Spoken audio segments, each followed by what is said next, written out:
Salut à tous et bienvenue sur World of Coding. Moi, c'est Besseman Michael, je suis développeur web full stack.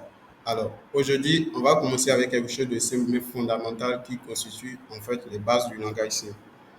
On va essayer de coder ensemble une fonction qui affiche les lettres de l'alphabet de A à Z en C. Donc, que vous soyez débutant ou que vous ayez un peu d'expérience, cette vidéo est faite pour vous.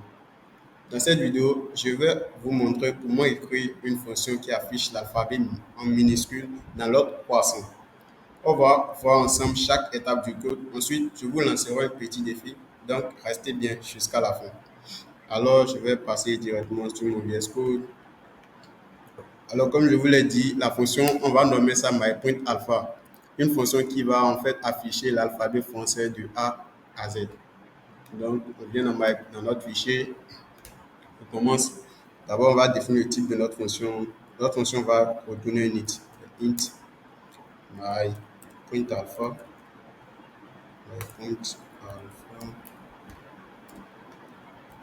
Notre fonction ne prend rien en paramètre, du coup, on va juste mettre un void.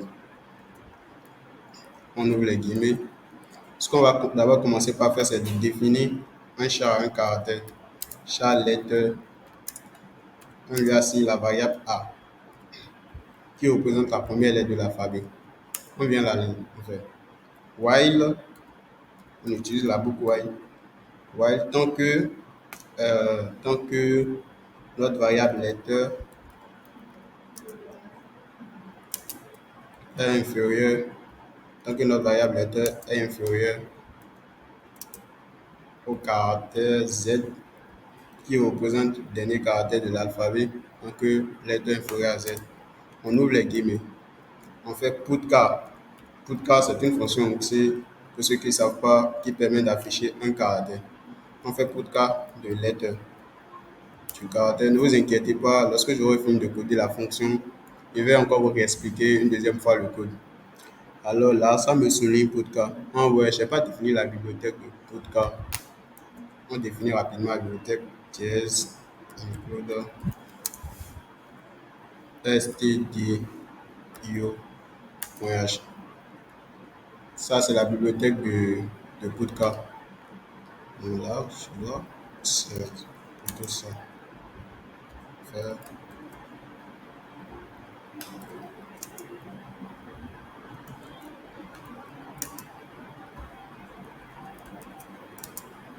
Et voilà, on a défini la bibliothèque. Vous voyez, ça ne souligne plus putchar. Donc, une fois affiché le caractère, comme on a fait putchar de lettre, on va essayer d'incrémenter lettre lettre plus pour passer au caractère suivant. Passer au caractère suivant et on affiche un putchar /n pour passer à la ligne pour que le truc soit plus lisible. Et là, notre fonction retourne un type int, donc on va essayer de return 0. On essaie de return 0. On essaie de return 0. Bon, c'est si simple que ça. On va tester rapidement notre fonction pour voir si ça marche. On fait un main rapidement.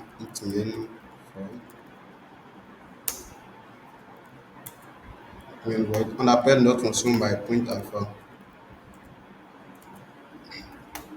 MyPrintAlpha. C'est bon. On fait CTRL-J. On teste avec le compilateur de C. Le langage C qui est GCC, le nom de notre fichier myPrintAlpha.c. On lance le binaire ./.out. Et voilà, notre fonction marche A, B, C, D, E, F, G, H, I, J, Y. Il manque le caractère 7, le dernier caractère de la lettre. Essayons de revoir notre fonction. Qu'est-ce qu'on fait? Chaque lettre A, on fait tant que lettre inférieure à Z. Ça n'affiche pas le Z. Pourquoi? Ok, je vois l'erreur. On a fait lettre inférieure égale à Z. Du coup, ça va juste afficher tous les caractères qui sont derrière Z, mais pas Z. On va essayer de faire inférieur ou égal à Z. On fait inférieur ou égal à Z, on reteste. Voilà. Là, on voit que Z est affiché normalement. Je vais essayer de reprendre l'explication du code. Écoutez-moi bien. Là, je définis include stdio.h qui représente la bibliothèque qui représente la bibliothèque de Putka. Qu'est-ce qu'on fait ensuite? On définit notre fonction qui retourne un type int. Bon, notre fonction est censée afficher juste un truc, ça nous retourne. Donc, bien vrai que ça retourne la chaîne de caractères qui représente les lettres de l'alphabet, mais ça affiche juste. Donc, on peut définir un int si on veut. On met un int, on définit notre fonction by print alpha qui ne prend rien en paramètre, c'est pourquoi on a mis void. Donc, qu'est-ce qu'on essaie de faire en premier? On définit un caractère char letter qui est égal à A. Pour définir un caractère en C, on utilise char, une variable, on met égal et on lui assigne la variable char letter A qui est la première lettre de l'alphabet.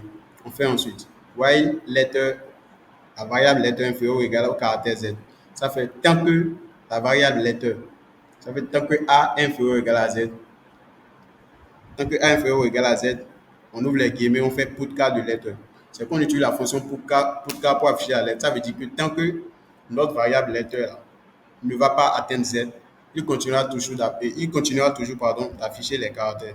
C'est pourquoi on a essayé d'incrémenter lettre plus plus qui passe à chaque fois. Donc quand ça va afficher A et que la boucle évolue, lettre plus plus va passer sur les B, affiche B, donc ainsi de suite. C'est un peu ça. Donc, on ferme les guillemets, on fait maintenant un putka baslash n. Le putka baslash n, c'est pourquoi? Vous voyez, quand on a lancé le binaire, ça a affiché d'abord la lettre de l'alphabet et ensuite, c'est passé à la ligne. Si on n'avait pas mis putka baslash n, on va tester voir. On va mettre putka baslash n en commentaire, on fait CTRL J, GCC. Vous voyez, puis ça a affiché ça derrière l'invite de commande. Là, on ne voit pas bien clair ce que ça affiche. D'où le putka baslash n qu'on a mis. GCC. Et là, on voit que ça affiche ça normalement. Et on return 0 à la fin parce que notre fonction retourne un int. Et on fait un main pour tester. Alors donc, voilà un peu, c'est si simple que ça. Voilà, c'est si simple que ça. Maintenant, à vous de jouer. Si vous êtes curieux et que vous voulez relever un petit challenge, je vous propose d'écrire une fonction similaire. Mais cette fois-ci, elle devra afficher l'alphabet en ordre décroissant, ce qui veut dire de Z à A. Et cette fonction, je vous dis de le nommer myPrintRealAlpha. MyPrintRealAlpha, c'est un nom en anglais. Et une fois que vous aurez écrit cette fonction, envoyez-moi une capture d'écran dans notre communauté Telegram. Je vous mettrai le lien en description pour qu'on puisse voir ensemble si vous avez réussi. J'attends vos réponses avec impatience, les gars.